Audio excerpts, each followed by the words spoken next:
चलिए अब आगे बढ़ेंगे। भारत ब्राजील दोस्ती का जिक्र करेंगे। कई सारे अहम मुद्दों पर सहमति बनी। भारत ब्राजील के बीच कई एमओयूज पर हस्ताक्षर कल हुए।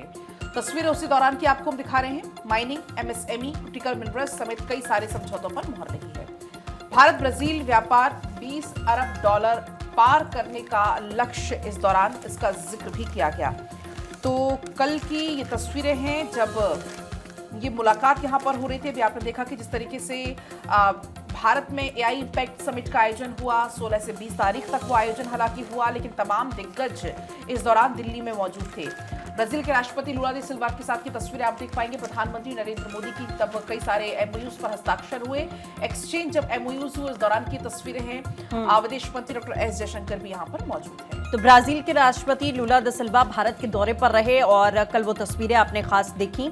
भारत और ब्राजील के बीच में क्रिटिकल मिनरल्स और रेयर अर्थ एलिमेंट्स को लेकर समझौता हुआ है। प्रधानमंत्री मोदी की तरफ से कल जब साझा बयान दिया गया तो पीएम मोदी ने बड़ी बात कही और पीएम मोदी ने कहा कि यह समझौता मजबूत सप्लाई चेन बनाने की दिशा में एक बहुत बड़ा कदम माना जा रहा है। और यह भी कहा गया कि भारत और ब्राजील ने अगले 5 सालों में द्विपक्षीय व्यापार को 20 अरब डॉलर से अधिक करने का लक्ष्य भी यहां पर तय कर लिया है।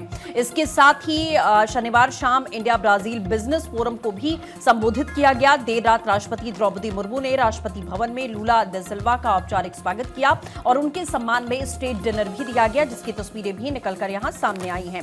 इसके साथ ही क्रिटिकल मिनरल्स और रेयर अर्थ एलिमेंट से जुड़ा समझौता दोनों देशों के बीच में रणनीतिक साझेदारी का एक प्रमुख हिस्सा यहां पर रहा है, जो ग्लोबल सप्लाई चेन में चीन की निर्भरता को कम करने, साथ ही ग्रीन एनर्जी ट्रांजिशन को सपोर्ट करने और विकासशील देशों की आवाज को मजबूत करने पर केंद्रित ये समझौता रहा है। साथ ही जो तस्वीरें हम आपको दिखा रहे हैं कि राष्ट्रपति भवन में ब्राजील के राष्ट्रपति के सम्मान में भोज का भी आयोजन किया गया। पीएम मोदी इस भोज में शामिल हुए और राष्ट्रपति द्रौपदी मुर्मू ने इस भोज को आयोजित किया था। उसके पहले द्विपक्षीय वार्ता का एक लंबा दौर चला, जिसके बाद साझा बयान भी यहां जारी किया गया। यह समझौता दोनों देशों को कच्चे माल के निर्यातक से आगे बढ़ाकर प्रोसेसिंग, वैल्यू एडिशन और रिसाइकलिंग में भागीदार बनाने पर जोर देता है। जैसे कि खनन, प्रोसेसिंग की अगर बात की जाए, रिसाइकलिंग की अगर बात की जाए, क्रिटिकल मिनरल्स और रेयर अर्थ एलिमेंट पर इसमें खास तौर पर इस समझौतों में फोकस किया गया है। सप्लाई चेन को किस तरीके से आगे बढ़ाया जाए, इस पर फोकस है। साथ ही टेक्नोलॉजी ट्रांसफर किया जाए। भारत की प्रोसेसिंग और रिफाइनिंग क्षमता ब्राजील के संसाधनों के साथ में जोड़ी जाएगी। ये भी इस द्विपक्षीय वार्ता में साझा किया गया।